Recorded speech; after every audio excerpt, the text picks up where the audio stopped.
అంతం అన్నది లేదు. ఎందుకంటే మా డబ్బులు మాకు వచ్చేంత వరకు ఎందుకంటే మేము కష్టపడి అలా ఆర్టీసీ నిర్మించుకున్నాం, బస్ భవన్ నిర్మించినాం, ఆర్టీసీని గిన్నీస్ రికార్డులో తీసుకొచ్చాం, ప్రపంచ రికార్డుకు ఆర్టీసీని తీసుకుపోయినాం.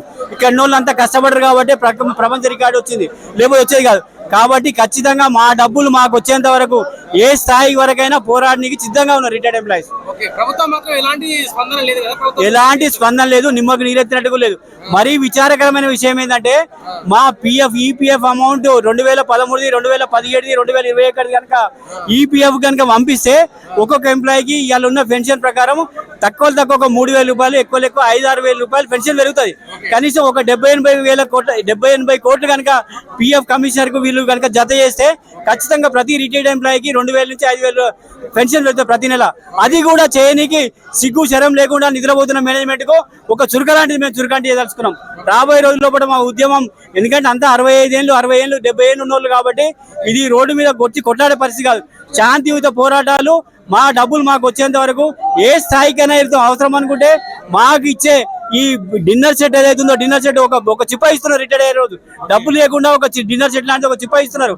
అది అడుక్కోనికి ఇవాళ ఆర్టీసీ సెక్రటరీ దగ్గర లేకపోతే సెక్రటరీ ముంగట భిక్షాటన కార్యక్రమం నెక్స్ట్ ప్రోగ్రామ్ తప్పకుండా పెడతామని మేము ఆలోచిస్తున్నాం. ఇదే బస్ భవన్ వద్ద 5 నుంచి 6 సార్లు ధర్నా చేశారు. ఇప్పటి వరకు ఎలాంటి స్పందన లేదు. నుండి ఏ స్పందన వస్తుంది అనుకుంటారు? ఇట్లా ఎన్రోల్ చేస్తారు. ఇంకా ఈ ఉద్యమాన్ని మేము ఉధృతం చేస్తున్నాం. గతంలో జనాలు తక్కువ వచ్చేది, ఇప్పుడు చూస్తున్నారు కదా మీరు, ఈజీగా 5-6 వేల మంది వస్తున్నారు. రాబోయే రోజుల్లో ఉన్న 17,000 మంది, ఆర్టీసీలో ఉన్న 17,000 మందిని ఖచ్చితంగా మొబిలైజ్ చేస్తాము. 17,000 మంది విత్ ఫ్యామిలీస్ తోటి వచ్చి ఆ బస్ భవన్ దిగ్బంధం, సెక్రటరియట్ దిగ్బంధం చేసే పరిస్థితులు కూడా కనబడుతున్నాయి. ఇవాళ మహిళలను కోటీశ్వర్లను చేస్తామని బస్సులు ఇస్తున్నది గవర్నమెంట్, మీకు ఇవ్వడానికి డబ్బులు లేదంటారా? మరి మహిళల కోటీశ్వర్లు ఎక్కడ చేస్తున్నారు? మా మూలంగా ఇలా ప్రభుత్వ పథకం సక్సెస్ అయిందంటే ఒకటి, మహిళలకు ఫ్రీ బస్ ఒకటే సక్సెస్ అయింది.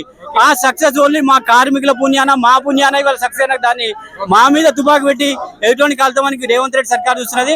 ఇది ఏమాత్రం మేము విమర్శిస్తున్నాము. కాబట్టి మీరు ఖచ్చితంగా మాకు రావాల్సిన డబ్బులు ఏవైతున్నాయో ప్రభుత్వం ఇలా ఆస్తులు అమ్ముతా లేకపోతే అప్పులు చేస్తా మాకు అనవసరం.